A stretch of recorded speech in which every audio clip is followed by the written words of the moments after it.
Hello, I'm Ralph Ferguson, Managing Director of the Texas Tech University Ethics Center.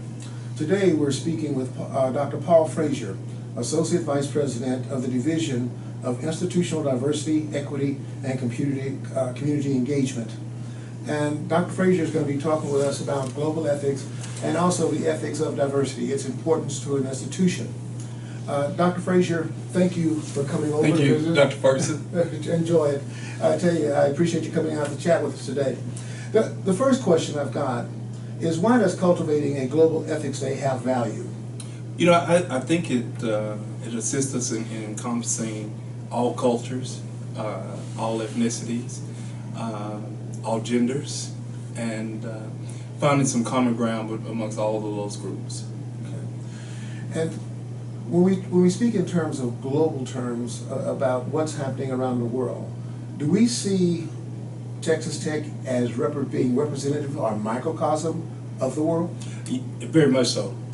For our students that attend this university, this is probably the most diverse situation they'll find themselves in.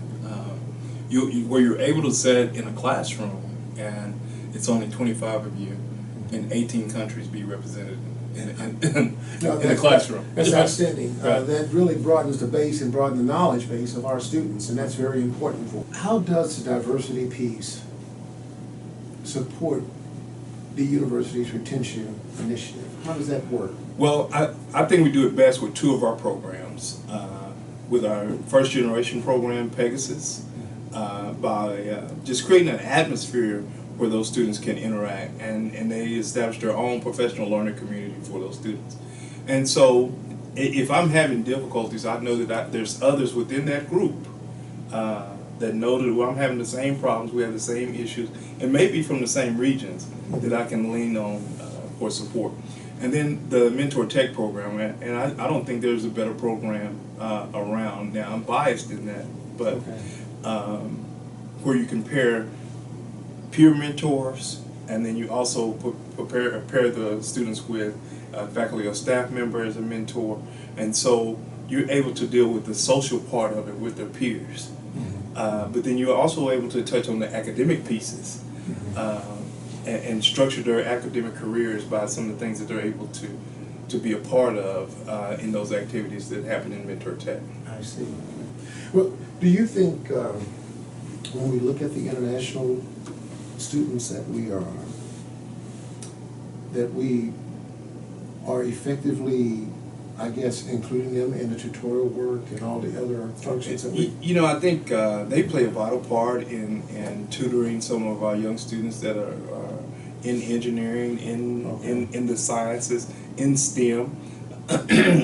Typically those students that are majoring, that are international students, in that play a vital part in assisting those students that are from America or from Texas or from a particular region, in assisting them in accomplishing their academic goals. So as a leader in the Division of Diversity, you work really, really hard to have a full, active, and energetic community.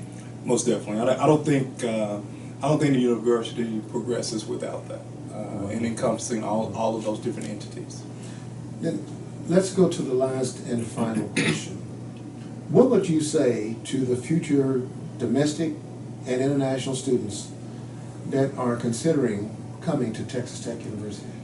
You know, I could do a commercial and just start yelling Recom Tech, but I would tell them that it'll be a place that they'll feel welcome. It'll be a place that they'll find different avenues where they can fit in, and there'll be opportunities for them to progress their career, not only as an undergrad, but as a graduate student as well.